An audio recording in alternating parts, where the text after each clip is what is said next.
A book could be written on mistakes happening on the 41st move, when there is no time pressure anymore.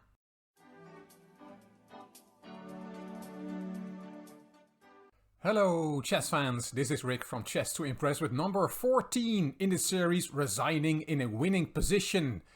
This one is from a high profile tournament, the Amsterdam Interzonal Tournament in 1964, which was a qualifier for the World Championship. The top finishers qualified for the candidates matches.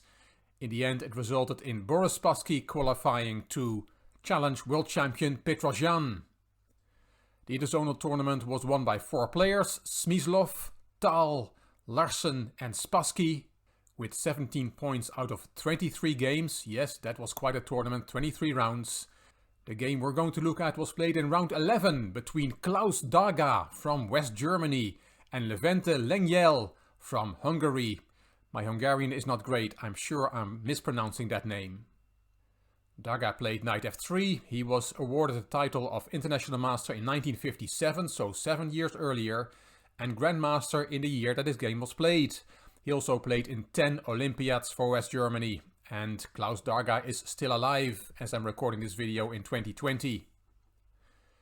His opponent played knight f6, Lengyel was from Hungary, gained the title of International Master 2 years earlier, and became a Grandmaster also in 1964, in the year this game was played. He played for Hungary in 6 Olympiads between 1960 and 1970, and in the Interzonal tournament that this game was played, Darga finished in 11th place with 13.5 out of 23 games, and Lengyel finished 1 place lower with 13 points out of 23 games. Darga played c4, e6, knight c3 and bishop b4. Black plays a Nimzo-Indian setup, g3, castling, bishop g2 and d5, striking in the center. That pawn was taken, e takes and d4. Rook e8, now Darga castled, c6, bishop f4, the knight got developed, a3 kicking the bishop, bishop all the way back to f8, queen b3, knight b6, rook a to d1 centralizing the rook, knight c4, queen back to c2 and knight d6. This is the 4th move with this knight in 13 moves, but we have a calm position on the board, so it's not very important that black is losing all that time with that knight. White also lost some time with the queen d1, b3 to c2 maneuver. And now white gives up the bishop pair voluntarily. He wants to play e2, e4, and those knights were firmly covering that square. Bishop takes, knight back to d2, preparing that e4 push, g6, and Darga pushes e4. D takes, knight takes, and bishop takes. Lengyel plays bishop h3, attacking the rook. Bishop comes back, and those bishops get swapped. So far it has been a very balanced game, and nothing is indicating yet that this will be a game to remember. Black is slightly better because of the white isolated pawn, but it's not much yet. Queen b6, knight e4, attacking the bishop, bishop drops back. Rook d3, queen a5, knight c5, hitting the b pawn, so b6, and the knight went back to e4. Queen d5, nice square for the queen. Black has improved the queen and is now pinning the knight. f7, f5 is a threat here. It's clear that black has more comfortable play. f3 to deal with that threat. f5 came anyway, but it does not win the knight. Knight c3, counter-attacking the queen. Queen to c4, rook f2. That's protecting the queen so that the knight can play. Rook a to d8, and here d5 is the engine's recommendation and says that the position is about equal. But Darga played an inferior move. He played queen d1. And now bishop f6. The bishop is clearly dominating the knight. In fact, all black's pieces are more harmoniously placed than white's. Rook f to d2, passively defending the d-pawn. It's attacked 3 times. And now white is defending it for a 3rd time. Rook d6 with the plan to attack the d-pawn. A fourth time with rook e to d8. Knight e2 defending it a fourth time. And here rook e to d8 would maintain the pressure on that pawn. But it's not easy to find a follow-up plan for black. He is better, but is not breaking through yet. Instead of rook e to d8, Langyal played bishop g5. That's hitting the rook on d2, rook stepped aside, hitting the queen, queen to e6. h4, kicking the bishop back, bishop f6, and knight f4. White has successfully activated his knight. Hitting the queen again, and Langyal decides to swap the queens with queen e1. Queen takes, rook takes, king f2, and rook to b1. This is move 35. Both players must have got low on time. The time control was at move 40.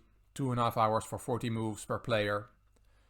Knight e2 and c5. The d-pawn is pinned. You cannot take that pawn. Black still has some pressure. King e3, protecting the rook. C takes d4 check. Knight takes, rook e1 check. Knight interposes and f4 check. This is move 39. Black gives up a pawn, which white has to take. G takes f4 and rook e6 check. The 40 moves have been made. Both players have an extra hour on the clock. Always a dangerous time. The adrenaline flows away and it's always a dangerous situation. A book could be written on mistakes happening on the 41st move when there is no time pressure anymore. White did not make a big blunder here. He did not play king d2 because then this is checkmate. So on the 41st move he went to the correct square, king f2. And now it's black 41st move and he made a blunder. He thought he would win on the spot with rook e6 takes e2 check. And his move was successful because white resigned here. He had finally succumbed under the pressure black has been putting on him for the last 20 moves. But white resigned in a winning position. Black's move here, rook takes e2, is a big blunder. What black should have played is bishop takes h4 check instead, protecting that rook. Knight g3, and the most likely outcome of this game is a draw. But rook 6 takes e2 was played. White resigned, but he should just have made a move. Rook takes e2 is the only move that makes sense. And here white thought that he would lose after bishop takes h4 check. And then if the king goes to g2, there is rook takes e2 check. And black is winning indeed with an extra piece. So let's go back. White plays rook takes e2, bishop takes h4 check. But of course you don't have to go to g2. You can go to e3 instead. And now it's white who will be material up. Rook takes e2 check, king takes e2, and an extra exchange for white. And this is all not very difficult. So why did Darga not see that after rook takes e2 check, rook takes, bishop takes h4 check, the king can go to e3? Well, in the position in which white resigned, the e3 square is very inaccessible for the white king. Both rooks are covering that square. So that and the confusion that always happens after the time control must have led to this very strange blunder of resigning this position. Once more, all Darga had to do is play the logical move, and after bishop takes h4 check, in this position I'm sure he would have seen that e3 is now accessible for the king, and white will be material up. To make things even more dramatic, if Darga would have won this game instead of losing it, he would have qualified for a playoff for a spot in the candidates matches with 1 extra point in the tournament table. You can't really reason like this because this was round 11 of 23, the tournament was only halfway, but it's for sure that this was an expensive point Darga gave away here. I hope you like this video about resigning in a winning position, number 14. I'll put a playlist to the 13 earlier videos up here. If you like the video, please give it a thumbs up, please subscribe to the Chess to Impress channel, and please leave a comment. I will read them all and I will reply to them all. If you like the video, it would be great if you could share it on social media by clicking the share button on YouTube. You can find me on Instagram, on Twitter and on Facebook. This is Rick for Chess to Impress. Thank you for watching.